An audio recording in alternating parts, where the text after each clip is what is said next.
Okay, so hey guys, and today we're back with another anime review, and this time it is Attack on Titan Season 3 Part 2, which consists of the Shiganshina arc, which is the best arc in Attack on Titan till now, even surpassing the female Titan arc for me. Anyways, let's begin. Okay, so let's talk about the Armored Titan first.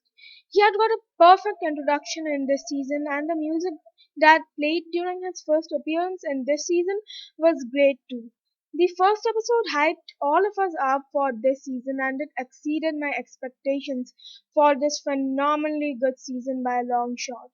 The Armored Titan versus the Attack Titan was also pretty good, though it didn't have good animation for the most part. I think that this fight from the opening actually looked cooler than it did in the actual anime. Episode 2 ended on such a cliffhanger and I kind of appreciate that.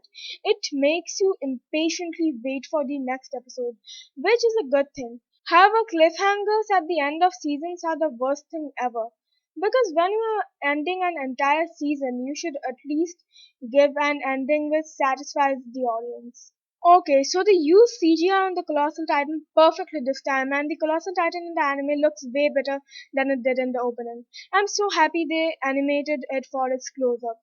Beltaro's transformation was also a great moment and one of the best moments of this season, especially due to that amazing music playing in the background. When that episode first came out, I watched the transformation scene so many times.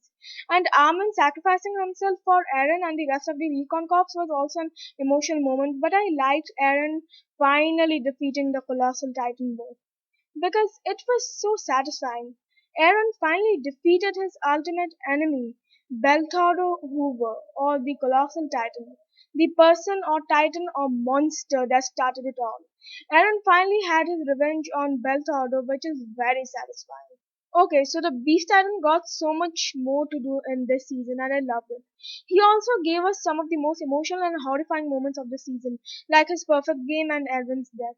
I also loved Beast Levi versus Ape Titan so much, especially because of the great animation and also because Levi finally broke Zeke's huge ego, which he had earlier to this, which you can clearly see in his first appearance in season 2. He thought he was the strongest person or titan alive, but Levi showed him that he was wrong. His anime smile in episode 1 was very creepy, and it was kind of unsatisfying how Levi didn't perfectly get his revenge on Zeke for killing Erwin. All thanks to that annoying car titan which popped out of nowhere. I wish Levi turned around and jumped up and then sliced the car titan's neck. Then that would have been really satisfying. Okay, so it seems like many people cried during this episode, but I didn't find it that emotional. It was just an argument between the Survey Corps members, and though it was a really good episode with an almost perfect pacing, I don't think it was crying level emotional. The expression of the characters in this episode was great though, and the Survey Corps member with red hair was so annoying. I understood why he wanted Erwin to be chosen, but still, he was being very annoying. Okay, so let's talk about the flashbacks of this season and Marley.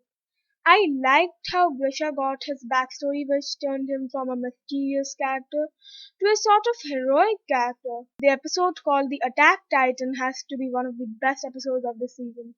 Probably the second or third best for me.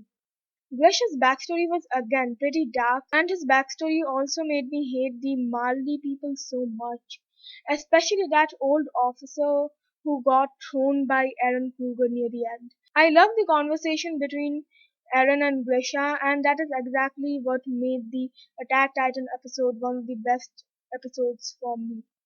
Also, him subconsciously telling Armin and Mikasa's name told that the Titan Shifters also sometimes have powers to check the memories of their Titan Shifter successors, which means they basically have the power to see 1% of the future sometimes, which is pretty cool. Okay, so this ending of Attack on Titan was the best ending of any Attack on Titan season for me. Or not only any Attack on Titan season, it was the best ending out of any anime season for me. Yeah, it even surpassed Code Geass's ending for me.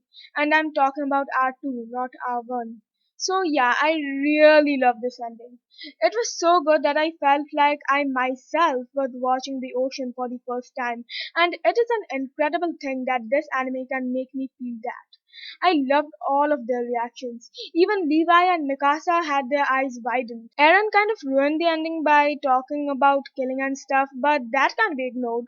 This ending was the best ending out of any anime for me, and this season made Attack on Titan way better for me than it already was. Rating 10 out of 10. Best episode, episode 4. So yeah, guys, that was it for the review. And I know most of you would probably give the best episode to episode 6, which is called Midnight Sun. But I gave it to episode 4 because it was the only episode which made me cry.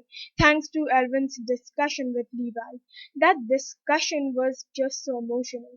Episode 9 and 10 were very close to being best episodes though. Anyways, guys, don't forget to like, comment, share, and of course subscribe. And so, yeah, guys, bye.